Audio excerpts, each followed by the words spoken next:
ரொம்ப காலங்களுக்கு முன்னாடி ஒரு மலை அடிவாரத்துல வேங்கை நாடு அப்படின்னு ஒரு அழகான சின்ன ராஜ்யம் இருந்துச்சு. அந்த நாட்டுக்கு வடக்கு பக்கம் பச்சை பசேல்னு மரங்கள் நிறைஞ்ச முள்ளாறு காடு இருந்துச்சு. அந்த காட்டுக்கு குறுக்க ஒரு பாதை இருந்துச்சு. அந்த பாதை கிராமத்துல இருந்து இன்னொரு கிராமத்துக்கு போறதுக்கு ஒரே பாதையா இருந்துச்சு. அங்க 3 திருடங்க வாழ்ந்து வந்தாங்க. முதலாவது கொம்பன். இவன் தான் அந்த திருடர் கூட்டத்துக்கு தலைவன்.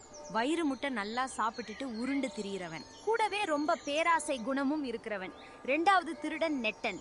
இவன் கொக்கு மாதிரி ஒல்லியா வளர்ந்து இருப்பான். ஆனா தந்திரத்துல எல்லாரையும் ஏமாத்துறதுல பெரிய கில்லாடியா இருந்தான். 3வது திருடன் பேரு தொட்டன். இவன் வாயை திறந்து பேச ஆரம்பிச்சாலே வார்த்தைகள் தடுமாறும். ஆனா திருடுறதுல ரொம்பவும் புத்திசாலியா இருப்பான். ஏய் நெட்டா தொட்டா 2 பேரும் கேளுங்கடா. இன்னைக்கு காலையில இருந்து இந்த பாதையில யாருமே வரல. எனக்கு வேற இப்ப ரொம்ப பசிக்குது. அதனால என்னோட வயிறு சத்தம் போட்டுக்கிட்டே இருக்கு. தலைவரே கொஞ்சம் பொறுங்க. இப்ப யாரோ வர்ற மாதிரி சத்தம் கேக்குது. அது ஒரு வியாபாரி மாதிரி தெரியுது. அவங்க கையில ஒரு பெரிய மூட்டை இருக்கு. தலைவா, அவங்கள மறிச்சு அவங்க கிட்ட இருக்கிற பணத்தை எல்லாம் நாம பறிச்சுக்கலாம். சரிடா, நான் முன்னாடி போறேன். நீங்க 2 பேரும் தயாரா இருங்க. நான் சொல்லும் போது நம்ம எல்லாரும் ஒன்னா சேர்ந்து ஒரே நேரத்துல அதை திருடணும். ஆனா அந்த பாதையில வந்துகிட்டு இருக்கிறது யாருன்னு இந்த முட்டாள்களுக்கு தெரியல. அவங்க வேற யாரும் இல்ல, அந்த வேங்கை நாட்டு ராஜமாதா சாந்தாய் தான். அவங்க ஒரு சாதாரண பாட்டி மாதிரி வேஷம் போட்டுக்கிட்டு அந்த நாட்டு மக்கள் எப்படி இருக்காங்கன்னு பாக்குறதுக்காக போறாங்க. கையில ஒரு பழைய கம்பு, தோல்ல ஒரு துணிப்பைய போட்டுக்கிட்டு முகத்துல ஒரு சிறு புன்னகையோட அவங்க வந்துகிட்டே இருந்தாங்க. அப்ப கொம்பன் அவங்கள பார்த்து இப்படி சொல்றான். ஏய் கிழவி, நில்லு. கையில என்ன மூட்டை வச்சிருக்க? அத முதல்ல இங்க குடு. நாங்க 3 பேரும் ரொம்ப நாளா பசியில இருக்கோம், புரிஞ்சதா? அடடா, நீங்க 3 பேரும் ரொம்ப பசியில இருக்கீங்களா? உங்களை பார்த்தாலே ரொம்ப பாவமா இருக்கு. இந்தாங்க, இந்த பையில என்ன இருக்குன்னு பாருங்க. இதுல நல்ல புளிப்பான மாங்காய் இருக்கு. இது சாப்பிடுறீங்களா? ஏய் கிழவி, எங்களுக்கு மாங்காய் எல்லாம் வேண்டாம். காசு பணம் ஏதாவது இருக்குதான்னு கேக்குறோம், புரிஞ்சதா? அப்படியா தம்பிங்களா? எனக்கு நல்லாவே புரிஞ்சது. ஆனா இந்த பையில பணம் இல்லையே. நான் உங்களுக்கு வேணும்னா ஒரு யோசனை சொல்றேன். இதோ இந்த மரத்துக்கு அடியில ஒரு பானை நிறைய தங்க காசு இருக்கு. அது இந்த நிலத்துக்கு அடியில தான் புதைஞ்சு கிடக்கு. நேத்து இரவுல நான் தான் அதை புதைச்சு வச்சேன். பகல் நேரத்துல அதை தோண்டுனா யாராவது பார்த்துடுவாங்களோன்னு பயமா இருந்துச்சு. வேணும்னா நீங்க அதை எடுத்துக்கிடுறீங்களா? இத கேட்ட உடனே அந்த 3 திருடங்களுக்கும் மனசுக்குள்ள ரொம்பவும் சந்தோஷமா இருந்துச்சு. அதனால அன்னைக்கு இரவுலயே அவங்க 3 பேரும் மண்வெட்டி கடப்பாறையை எடுத்துக்கிட்டு அந்த மரத்தடியில தோண்ட ஆரம்பிச்சாங்க. விடிய விடிய தோண்டியும் ஒரு சின்ன மண்பானை கூட கிடைக்கல. அப்படி அவங்க தோண்ட ஆரம்பிச்சதுல அங்க ஒரு பெரிய பள்ளம் உருவாச்சு. மறுநாள் விடியவும் ஆரம்பிச்சது. அதுக்கப்புறம் தான் அந்த பாட்டி அவங்கள ஏமாத்துனது அவங்களுக்கு புரிஞ்சது. அடச்சே, நாம இப்படி ஏமாந்து போயிட்டோமே. நாமளே நமக்காக ஒரு பெரிய குழிய தோண்டிக்கிட்டோமே. அந்த வயசான கிழவி நம்மள நல்லா ஏமாத்திட்டு போயிடுச்சு. அப்படி அவங்க பேசிக்கிட்டு இருக்கும்போது திடீர்னு அந்த பள்ளத்துக்கு மேல இருந்து ஒரு சத்தம் கேக்குது. இதோ பாருங்க, இவங்க தான் அந்த திருடங்க. இவங்க எல்லாரையும் கைது செய்றீங்க அப்படின்னு மேல நின்னு அந்த பாட்டி வேஷத்துல இருக்கிற ராஜமாதா சொல்லிக்கிட்டு இருக்காங்க. அப்போ காவலர்கள் அங்க ஓடி வந்தாங்க. அதுக்கப்புறம் அவங்க அந்த 3 திருடங்களையும் கைது செஞ்சு கூட்டிட்டு போனாங்க. இதனால அவங்களுக்கு 6 மாசம் சிறை தண்டனையும் கிடைச்சது. 6 மாசத்துக்கு அப்புறம் அந்த 3 திருடங்களும் சிறையிலிருந்து விடுதலை ஆனாங்க. ஆனாலும் அவங்களோட குணம் கொஞ்சம் கூட மாறல. திருட்டு புத்தியும் அவங்கள விட்டு போகல. ஆனா இப்போ கொம்பனோட வயிறு மட்டும் இன்னும் பெருசாகி இருந்துச்சு. விடுதலை ஆன உடனே அவங்க தேடின ஒரே விஷயம் சாப்பாடு மட்டும்தான். ஏய் நெட்டா, இந்த 6 மாசமா சிறையில நல்ல சாப்பாடே கிடைக்கலடா. முதல்ல நம்ம ஏதாச்சும் ஒரு கடைக்கு போய் நல்லா வயிறு முட்டை சாப்பிடணும். நீங்க சொல்றது சரிதான் தலைவா. எனக்கும் சாப்பிடணும்னு ஆசைதான். ஆனா நம்ம கிட்ட காசு எங்க இருக்கு? அந்த கிழவிதான் நம்ம கிட்ட இருந்த எல்லாத்தையும் காலி பண்ணிடுச்சே. இப்ப நம்ம கையில ஒரு பைசா கூட இல்ல. அந்த கிழவியை நாம மறுபடியும் பழி வாங்கணும். அவங்கள சும்மா விடக்கூடாது. அப்படியே பேசிக்கிட்டு அவங்க 3 பேரும் சாப்பிடுறதுக்கு கூட காசு இல்லாம தெருவுல நின்னுகிட்டு அங்க போறவங்க வர்றவங்களை எல்லாரையும் பாத்துக்கிட்டே இருந்தாங்க. அப்போ ஒரு மெல்லிசான குரல் கேட்டுச்சு. அது ஒரு சின்ன பையன். அவன் பேரு செல்வம். அவன் கையில ஒரு சின்ன கிண்ணத்தை வச்சுக்கிட்டு அங்க வந்து நின்னான். செல்வம் ரொம்பவும் ஏழை பையன். உடுத்துறதுக்கு நல்ல துணி கூட இல்லாம கஷ்டப்பட்டுக்கிட்டே இருந்தான். அப்போ அவன் இப்படி சொல்றான். ஐயா, நான் 2 நாளா ஒண்ணுமே சாப்பிடல. உங்ககிட்ட ஏதாச்சும் காசு இருந்தா தர்மம் பண்ணுங்க. உங்களுக்கு புண்ணியமா போகும் ஐயா. தம்பி, நாங்களே சாப்பிடுறதுக்கு பணம் இல்லாம தான் இப்படி தெருவுல நின்னுகிட்டு இருக்கோம். இதுல உனக்கு நாங்க எங்க இருந்து பணம் கொடுக்கறது? பேசாம இங்க இருந்து போயிடு. தலைவா, அவசரப்படாதீங்க. ஒரு நிமிஷம் நான் சொல்றதை கேளுங்க. பேசாம இந்த பையனை நம்ம கூடவே வச்சுக்கலாமா? இவன் நமக்கு ஏதாவது உதவியா இருப்பான். நம்ம சொல்ற வேலைகளை செய்வான். நமக்காக சமையல் செய்வான். தண்ணி எடுத்துட்டு வருவான். நம்ம தூங்கும் போது விசிறி கூட விடுவான். நம்ம காசு கொடுக்காமலேயே நமக்குன்னு ஒரு வேலைக்காரன் கிடைச்சிட்டான். பாத்தீங்களா? என்ன சொல்றீங்க? அட ஆமாப்பா, நீ சொல்றது சரிதான். ஏ தம்பி, நான் சொல்றத கேளு. உனக்கு சாப்பாடு வாங்கி கொடுக்கறோம். நீ எங்க கூட வர்றியா? உனக்கு 3 வேளையும் நல்ல சாப்பாடு கிடைக்கும். ஆனா நாங்க சொல்ற வேலையை நீ அப்படியே செய்யணும். என்ன சொல்ற? சரிங்கய்யா, நீங்க என்ன சொன்னாலும் நான் கேக்குறேன்.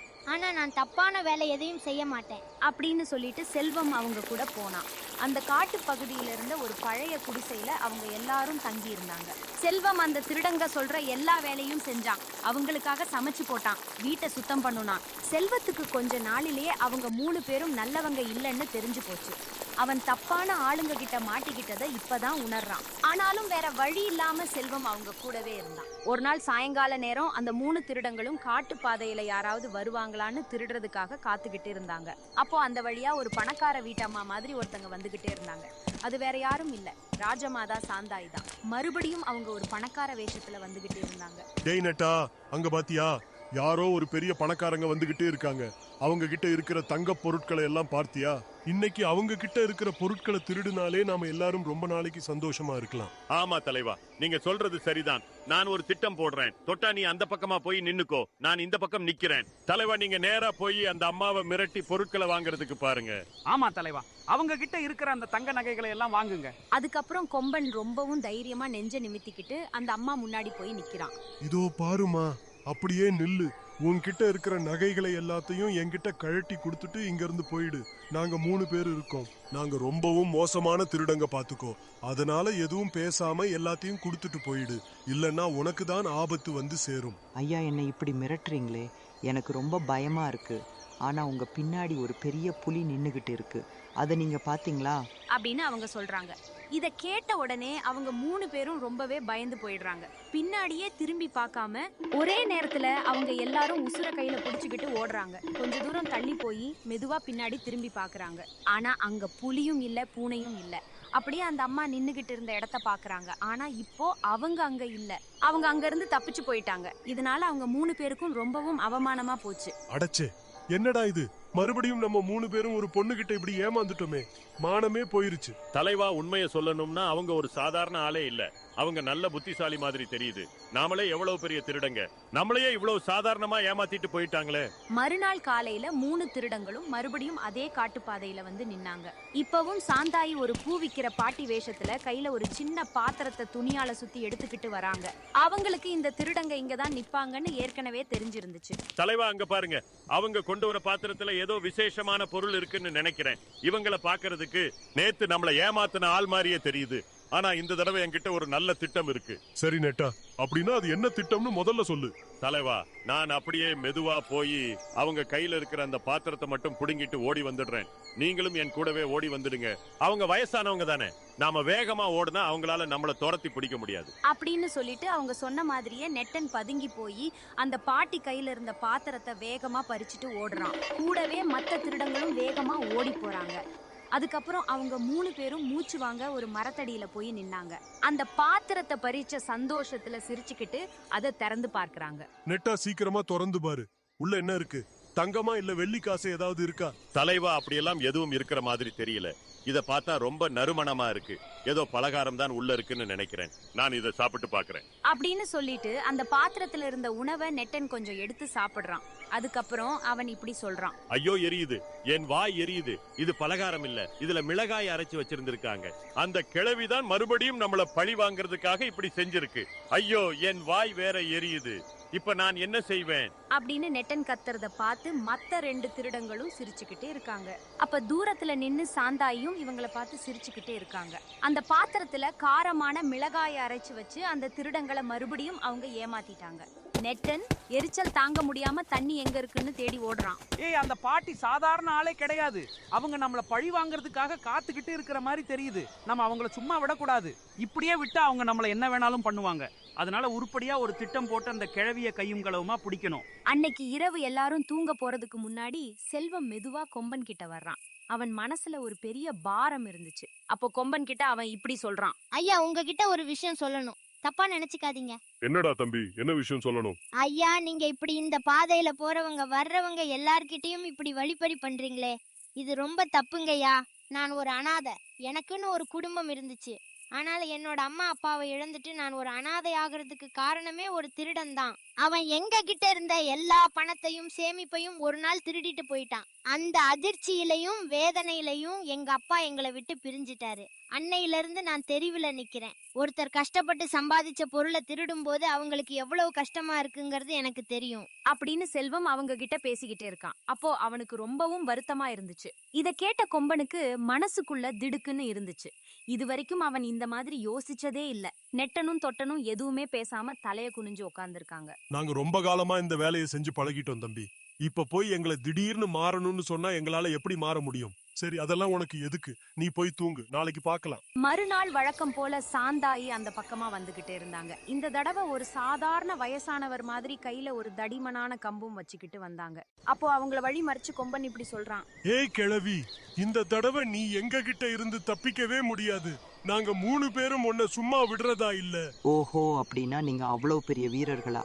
சரி வாங்க, ஒரு வயசான பாட்டியை பிடிக்கிறதுக்கு 3 பேர் வந்திருக்கீங்களா? சரி, முதல்ல யாரு வர்றேன்னு சொல்றீங்க? அப்போ நெட்டன் வேகமா ஓடி வந்து அந்த பாட்டிய தாக்குறதுக்காக போறான். சாந்தாயி மின்னல் வேகத்துல அந்த கம்ப சுழற்றி அவன் காலுல ஒரு போடு போட்டாங்க. அந்த அடியில நெட்டன் நிலை தடுமாறி கீழே விழுந்தான். இதே மாதிரி தொட்டன் கொம்பன் 3 பேரையும் அந்த பாட்டி கம்பால் அடிச்சாங்க. ஐயோ வலிக்குதே பாட்டி, எங்களை விட்டுருங்க. தயவு செஞ்சு எங்களை இந்த ஒரு தடவை மன்னிச்சு விட்டுருங்க பாட்டி. அப்போ அங்க ஓடி வந்த செல்வம் சாந்தாயி பாட்டி முன்னாடி கைகளை கூப்பி மரியாதையா நின்னான். பாட்டி, கொஞ்சம் நிறுத்துங்க. இவங்க செஞ்சது தப்புதான். ஆனா இவங்களுக்கு சரியான வழிகாட்ட யாரும் இல்ல. இவங்களுக்கு வேற வழியே தெரியாம தான் இப்படி திருடிக்கிட்டு இருக்காங்க. யாருப்பா நீ? இவங்க கிட்ட நீ என்ன செய்யற? பாட்டி, நான் ஒரு அனாதை. என் பேரு செல்வம். இவங்களுக்கு வேலை செய்யறதுக்காக என்னை இவங்க கூட வச்சிருக்காங்க. ஆனா இவங்க செய்யற திருட்டு வேலையெல்லாம் பார்த்து எனக்கு ரொம்பவும் கஷ்டமா இருந்துச்சு. இவங்க செஞ்சதுக்காக நான் உங்ககிட்ட மன்னிப்பு கேட்டுக்கிறேன் பாட்டி. அப்படின்னு அவங்க பேசிக்கிட்டு இருக்கும்போது தூரத்துல குதிரைங்க வர்ற சத்தம் கேக்குது. அப்போ கவசம் போட்ட 2 வீரர்கள் நேரா சாந்தாயி முன்னாடி வந்து நிக்கிறாங்க. இத பார்த்ததும் அந்த திருடங்களுக்கும் செல்வத்துக்கும் ஒண்ணுமே புரியல. அவங்க எல்லாரும் அப்படியே ஆச்சரியமா பாக்குறாங்க. அப்ப அங்க வந்த ஒரு காவலர் இப்படி சொல்றாரு. ராஜமாதா, உங்களை தேடி தேடி எங்களுக்கு ரொம்பவும் களைப்பா இருந்துச்சு. தயவு செஞ்சு நீங்க அரண்மனைக்கு திரும்பி வரணும். மன்னர் உங்களுக்காக காத்துக்கிட்டு இருக்காரு. இத கேட்டு அந்த 3 திருடங்களும் அப்படியே சிலை மாதிரி உறைஞ்சு போய் நிக்கிறாங்க. ஆமா, நீங்க ராஜமாதாவா? இத்தனை நாளா எங்க முன்னாடி வந்தது இந்த நாட்டோட ராணியா? ஆமாப்பா, நான் தான் இந்த வேங்கை நாட்டோட ராஜமாதா சாந்தாயி. என் நாட்டு மக்கள் என்ன கஷ்டப்படுறாங்கன்னு நானே நேர்ல போய் பார்க்கறதுக்காக இப்படி மாறு வேஷத்துல ஊருக்குள்ள போறது என்னோட வழக்கம். உங்களால எத்தனை குடும்பங்கள் கண்ணீர் வடிச்சிருக்கும். அதனால தான் உங்க எல்லாருக்கும் நான் அப்படி தண்டனை கொடுத்தேன். ஆனா இப்போ உங்களை நான் சும்மா விடுறதா இல்ல. ராஜமாதா, எங்களை மன்னிச்சிடுங்க. நாங்க தெரியாம ரொம்ப பெரிய தப்பு பண்ணிட்டோம். நாங்க சின்ன வயசுல இருந்து இப்படி தப்பான வழியிலேயே வளர்ந்துட்டோம். எங்களுக்கு நல்ல வழி காட்டுறதுக்கு யாருமே இல்ல. ஆனா இந்த சின்ன பையன் நேத்து சொன்ன விஷயம் எங்களை அப்படியே கொஞ்சம் யோசிக்க வச்சிருச்சு. அவன் சொன்னதுக்கு அப்புறம் நேத்து இரவு முழுக்க எங்களுக்கு தூக்கமே வரல. அவனோட ஒவ்வொரு வார்த்தையும் எங்களுக்கு மனசுல ரொம்ப கஷ்டத்தை கொடுத்துச்சு. எங்களை மன்னிச்சிருங்க ராஜமாதா. நாங்க உண்மையாவே மாறணும்ன்றதான் ஆசைப்படுறோம். மாற்றம்ங்கிறது நாம எடுக்கிற ஒரு உறுதியான முடிவு தான். சரி சொல்லுங்க, நீங்க 3 பேரும் உண்மையாவே நேர்மையா வாழணும்னு நினைக்கிறீங்களா? ஆமா ராஜமாதா, நாங்க மனசார சொல்றோம். இனிமே எவ்வளவு கஷ்டம் வந்தாலும் நாங்க நேர்மையா உழைச்சு அதுல வர்ற காசுல தான் வாழுவோம். சாந்தாயி ராஜமாதா கொஞ்ச நேரம் யோசிச்சாங்க. அதுக்கப்புறம் அவங்க அந்த 3 திருடங்க கிட்டையும் இப்படி சொல்றாங்க. கொம்பா, நெட்டா, தொட்டா, நீங்க 3 பேருமே நல்ல பலசாலிகள் மாதிரி தெரியுது. உழைக்கிற திறமையும் உங்களுக்கு இருக்கு. இப்போ நம்ம அரண்மனையில காவலர்கள் பதவிக்கு ஆட்கள் தேவைப்படுறாங்க. உங்களால நேர்மையா உழைச்சு ஒரு நல்ல வாழ்க்கைய வாழ முடியும்னு உங்களுக்கு நம்பிக்கை இருந்தா நீங்க அரண்மனை காவலர் வேலையில சேர்ந்துக்கோங்க. ரொம்ப நன்றி ராஜமாதா. நாங்க பண்ணுன தப்புக்கு தண்டனை கிடைக்கும்னு தான் நினைச்சோம். ஆனா இப்படி ஒரு மன்னிப்பும் வேலையும் கிடைக்கும்னு நாங்க எதிர்பார்க்கவே இல்ல. உங்களுக்கு ரொம்ப நன்றி. சரி சரி, இனிமே உங்க உழைப்புல அந்த நேர்மையை காட்டுங்க. செல்வம், நீ ரொம்பவும் நல்ல பையனா இருக்க. பேராசை பிடிச்சவங்க கூட இருந்தும் நீ நீதியையும் நேர்மையையும் கைவிடல. உனக்கு அம்மா அப்பா இல்லையா? இல்ல ராஜமாதா, நான் ஒரு அனாதை. என்னைக்காவது எனக்கு ஒரு அம்மா கிடைப்பாங்களான்னு தான் நானும் ஒரு கனவோட வாழ்ந்துகிட்டு இருக்கேன். இனிமே நீ அனாதை இல்ல செல்வம். இன்னையிலிருந்து என்னை உன்னோட அம்மாவா நினைச்சுக்கோ. இனிமே நீ என் கூடவே அரண்மனையில தங்கலாம். இது உனக்கு சம்மதமா? அம்மா, இந்த நாளுக்காக தான் நான் இத்தனை வருஷமா காத்துக்கிட்டு இருந்தேன். எனக்கு ரொம்ப சந்தோஷம். அதுக்கப்புறம் அந்த முள்ளாறு காட்டுப்பாதையில இருந்த அந்த 3 திருடங்களும் நேர்மையான அரண்மனை காவலர்களா மாறினாங்க. அனாதையா இருந்த ஒரு சின்ன பையன் ராஜமாதாவோட செல்ல மகனா மாறினான். சாந்தாயி ராஜமாதா தன் நாட்டு மக்கள் நல்லா இருக்கணுங்கிறதுக்காக ஒவ்வொரு நாளும் ரொம்பவும் கஷ்டப்பட்டு உழைச்சாங்க. இப்போ அந்த வேங்கை நாட்டு பாதை பயமில்லாத பாதையா மாறிடுச்சு. அந்த வழியா போறவங்க எல்லாரும் நிம்மதியா போயிட்டு வந்தாங்க. அது இரவா இருந்தாலும் சரி, பகலா இருந்தாலும் சரி, அங்க அமைதி நிலவுச்சு. நண்பர்களே, இந்த கதை பிடிச்சிருந்தா ஒரு லைக் பண்ணிக்கோங்க. இது மாதிரி சிறந்த கதைகளுக்கு நம்ம சேனலை சப்ஸ்கிரைப் பண்ணி அடுத்தடுத்த எபிசோட்ஸ்ல ஜாயின் பண்ணிக்கோங்க. கூடவே அந்த பெல் பட்டனையும் கிளிக் பண்ணிக்கோங்க.